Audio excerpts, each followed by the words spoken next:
Fifth question, Mashrafe junior ধারাবাহিকের মূল চরিত্রের নাম কি?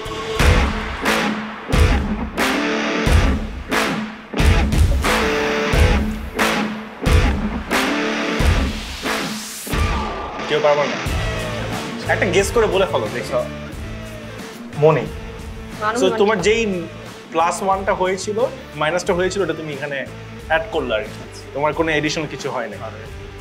ওকে সো গাইজ এইভাবে আমাদের রাউন্ডটা শেষ হয়ে যাচ্ছে, বাট এর আগে আমি একটু গুনে নিই কে কত মানে পয়েন্ট পেলো, কে জিতলো এই রাউন্ডে, মানে এই পুরো শোতে, এই সরি এই এপিসোডে কে জিতলো এটা আমরা এখন ফাইন্ড আউট করি।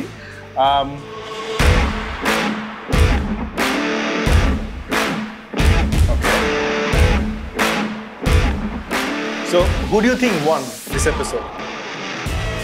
Maybe. You're right. তোমার পয়েন্ট ছিল 6, তোমার পয়েন্ট ছিল 8. So you won this round. Congratulations. স্বপ্ন দেখার দিন এসেছে, স্বপ্ন দেখার বার ভিড় কেটে